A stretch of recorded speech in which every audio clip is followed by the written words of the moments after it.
नमस्ते दोस्तों, आज हम बना रहे हैं बिल्कुल देसी, बिल्कुल हेल्दी और टेस्ट से भरे हुए लड्डू।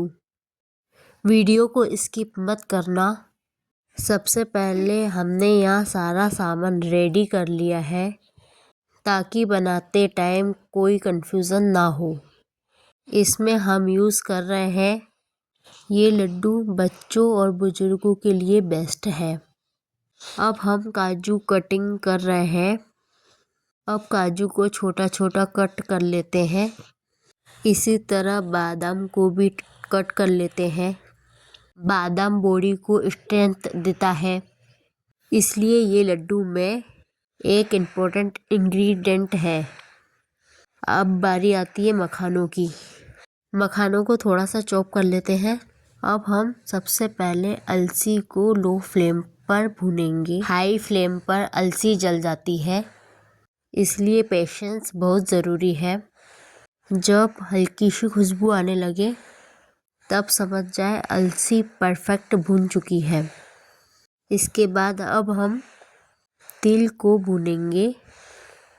तिल बॉडी को गर्मी देता है, इसलिए ये लड्डू विंटर स्पेशल होते हैं।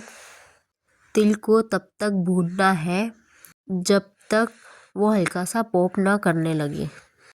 जब हमारे तिल अच्छी तरह भुन गए हैं, इसके बाद हम खसखस को भूनेंगे। खसखस लड्डू को सॉफ्ट बनाता है और टेस्ट को नेक्स्ट लेवल पे ले जाता है। बस हल्का सा भूनना है, ओवर रोस्ट बिल्कुल नहीं करना। इसके बाद हम पिसे हुए खोबरे को भी थोड़ा सा भून लेते हैं। इससे रो स्मेल चली जाती है और लड्डू ज़्यादा टेस्टी बन जाते हैं। फ्लेम हमेशा लो ही रखना। अब कढ़ाई में देसी घी गरम कर लेते हैं। जैसे ही घी गरम हो, गोंद डालते ही वो फूल जाते हैं। गोंद स्ट्रेन के लिए बहुत अच्छा होता है, खासकर जॉइंट पेन और वीकनेस में। अब काजू को घी में हल्का गोल्डन होने तक फ्राई कर लेते हैं। ज़्यादा डार्क नहीं करना, वरना टेस्ट कड़वा हो जाता है। बादाम को भी हल्का सा फ्राई कर लेते हैं। इससे बादाम और ज़्यादा क्रंची हो जाते हैं। हमारे बादाम अच्छे से फ्राई हो चुके हैं। इसके बाद अब हम मखानों को भी घी में फ्राई कर लेते हैं। फ्राई होने के बाद मखाने बिल्कुल क्रिस्पी हो जाते हैं। अगर मखाने सॉफ्ट रह गए तो लड्डू जल्दी ख़राब हो सकते हैं। अच्छे से भुने मखाने लड्डू को लॉन्ग लास्टिक बनाते हैं। मखाने जब तक क्रिस्पी नहीं हो जाए तब तक भुनना ज़रूरी है। दोस्तों, हमें मखानों को फ्राई करते हुए एक बार हाथ से भी देख लेना चाहिए वो अच्छे से क्रिस्पी हुए हैं या नहीं। अब हम थोड़ा सा घी ले लेते हैं और बीज निकले हुए खजूर को फ्राई कर लेते हैं।